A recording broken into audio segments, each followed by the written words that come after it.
wameendelea kujitokeza kwa wingi katika mikutano ya kampeni ya Chama cha Mapinduzi, lakini kwa namna ambavyo wanaonesha imani kubwa kwa mgombea urais wa tiketi wa Chama cha Mapinduzi ambaye anagombea urais wa Jamhuri ya Muungano wa Tanzania, Mheshimiwa Dr. Samia Suluhu Hassan. Na hili waandishi wa habari mtakuwa ni mashahidi kwa sababu mmeshiriki katika kampeni hizi katika baadhi ya mikoa, wilaya, majimbo.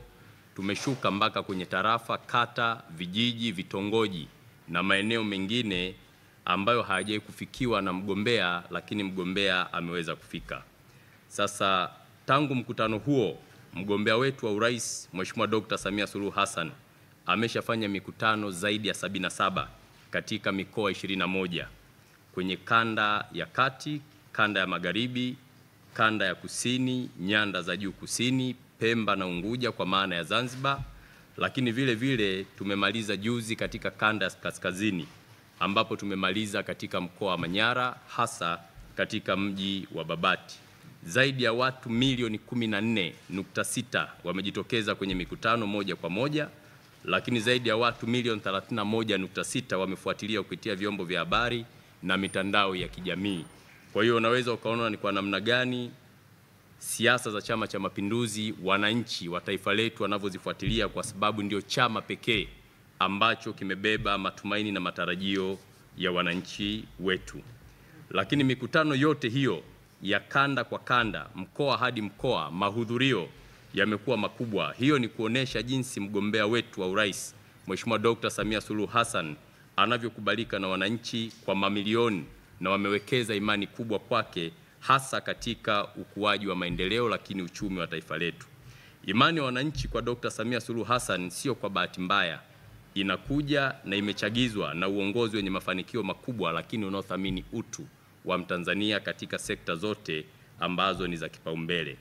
Lakini sambamba na hilo, ukiangalia katika kipindi cha miaka minne ambayo Dr. Samia Suluhu Hassan alipewa dhamana kwa mujibu wa katiba kuongoza taifa letu, ameweza kukamilisha miradi mingi ya kimkakati, miradi mikubwa ambayo iliasisiwa katika kipindi kilichopita. Mfano, tulikuwa na ujenzi mkubwa wa mradi wa umeme wa bwawa la Mwalimu Nyerere, mradi ambao unakwenda kuzalisha umeme megawati 2115, na ule mradi ulikuwa unagharimu zaidi ya trilioni 6 na bilioni 500 za Kitanzania.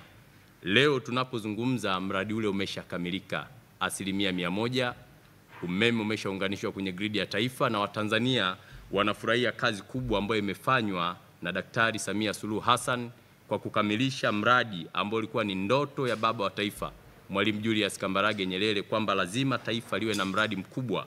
Mradi ule umeshakamilika na umeme unapatikana. Lakini mradi wa pili mkubwa ulikuwa ni mradi wa reli ya kisasa Standard Gauge Railway ambao ulikuwa unagharimu zaidi ya trilioni 7 na bilioni 200. Leo tunapozungumza mradi ulishakamilika, na ninyi waandishi wa habari wengine mmekuja kwa treni hapa na Watanzania wanaendelea kupanda treni. Maana yake mradi ule unatoa huduma kwa wananchi, na zaidi ya kilomita 722 zote zimekamilika kwa 100%. Lakini pia kumekuwa na mapinduzi makubwa sana.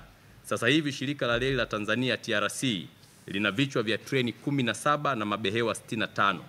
Lakini treni ya mizigo imeshawasili na tuliipokea, na nadhani hili mnalifahamu. Lakini ukiachana na hilo, tulikuwa na ujenzi wa daraja la JPM Kigongo Busisi Mwanza, mradi ambao unagharimu zaidi ya bilioni 700. Mradi ule umeshakamilika na unatoa huduma na ulishafunguliwa miezi miwili iliyopita.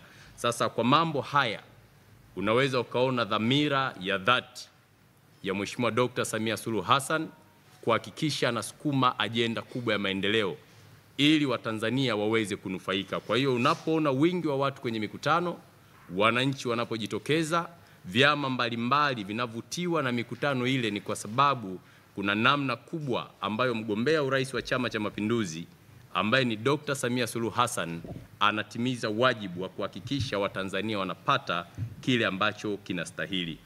Lakini ukiachana na hiyo, mnaweza mkakumbuka wakati mgombea wa urais wa Jamhuri ya Muungano wa Tanzania kwa tiketi ya Chama cha Mapinduzi Mheshimiwa Dr. Samia Suluhu Hassan anapozindua kampeni pale Kawe, alisema ndani ya siku 100 kuna mambo makubwa atakwenda kuyafanya, ikiwemo kuruhusu wananchi waliokuwa wanazuiliwa maiti waweze kupewa maiti bure, waende wakazike ndugu zao, kwa sababu awali kulikuwa na changamoto kubwa, lakini kuna utaratibu mzuri utawekwa na serikali katika kipindi kinachokuja ili mambo haya yaweze kuisha. Lakini jambo la pili, wagonjwa wenye saratani, magonjwa yasiyoambukiza wataangaliwa kwa jicho la pekee ni namna gani serikali itaweka vifaa tiba, itaweka miundombinu mizuri ili mwisho wa siku Watanzania waweze kutibiwa. Lakini alizungumza kwamba atatoa zaidi ya bilioni 200 kwa wafanyabiashara wadogo wadogo ili kuwainua kimtaji,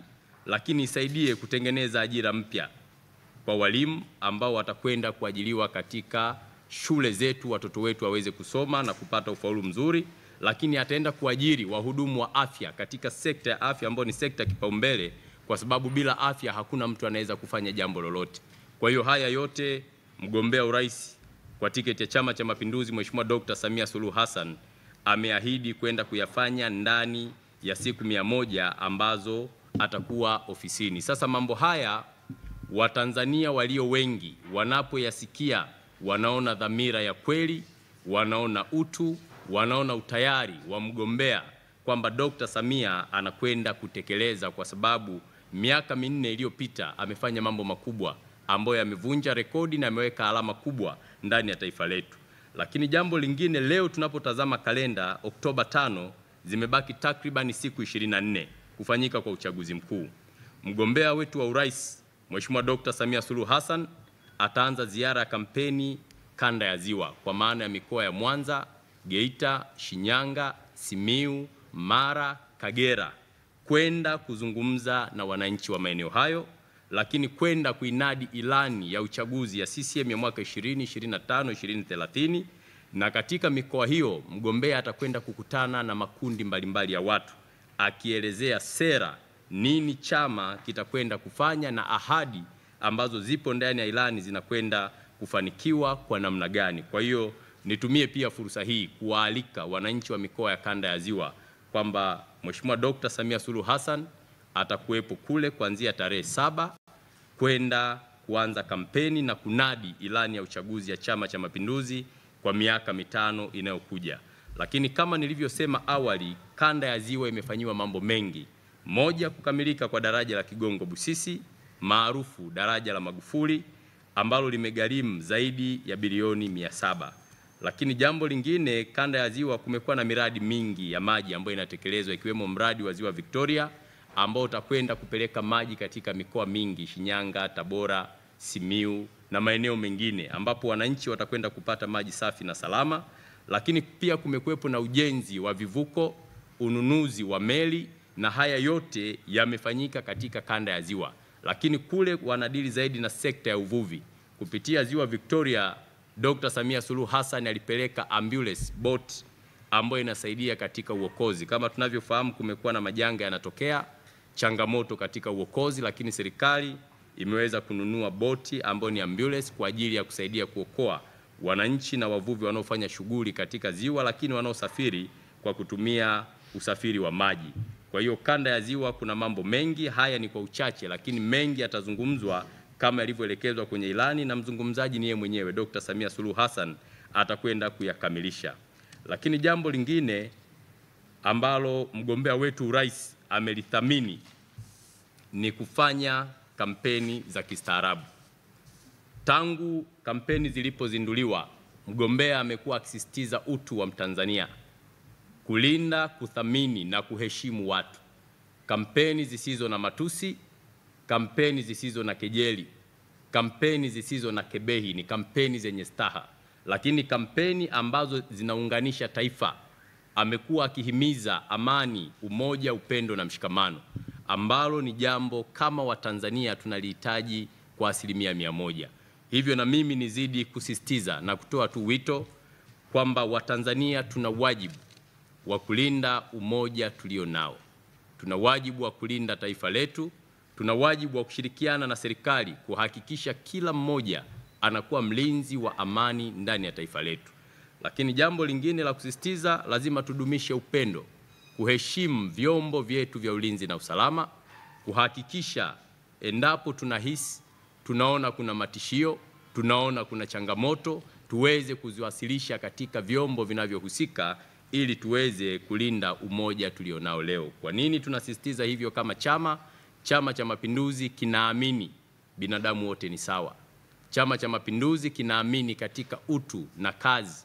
Chama cha Mapinduzi kinaamini palipo na amani kuna maendeleo. Hivyo kumchagua Dr. Samia Suluhu Hassan, moja ni kuchagua maendeleo, pili ni kuchagua amani, tatu ni kuchagua utu, nne ni kuchagua umoja, upendo na mshikamano wa taifa letu. Na chama pekee ambacho kinaweza kusimamia misingi ya amani na utulivu, chama kinachohubiri umoja, chama kinachohubiri upendo, lakini chama ambacho kimeleta maendeleo ya kweli kwa wananchi ni Chama cha Mapinduzi. Leo tukizungumzia mikopo ya vyuo vikuu imepanda kutoka 8,500 mpaka 10,000, pesa ya kujikimu ambao walikuwa wanapewa. Lakini ukienda kwenye miundombinu ya barabara, nchi nzima inajengwa. Na nyinyi waandishi wa habari na Watanzania wengine wamesafiri ndani ya nchi hii. Kila unapoenda unapita kwenye lami. Maana yake serikali ya CCM imetekeleza kwa kiwango kikubwa. Unatoka Dar mpaka Kigoma utatembea na lami. Utatoka Iringa kwenda Mbeya, kwenda Katavi utapita na lami. Utatoka Dar es Salaam kwenda Tanga, kwenda Arusha utapita na lami. Na nchi yetu ni kubwa, huwezi linganisha na nchi nyingine yote ya East Africa. Kwa hiyo unaweza ukaona ni kwa namna gani chama hiki kimejikita katika kusukuma ajenda za maendeleo.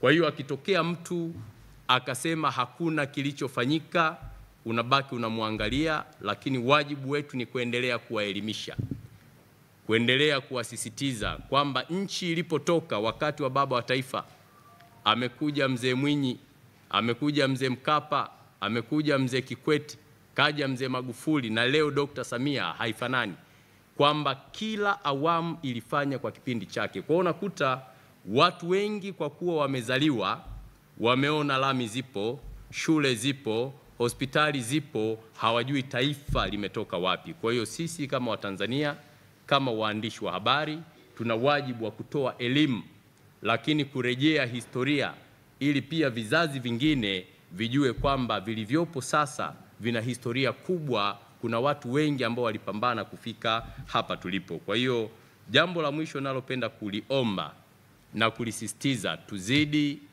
kutumia kalamu zetu vizuri, waandishi wa habari, hasa katika kuijenga Tanzania tulionayo, kwa sababu nchi hii ni ya kila mmoja.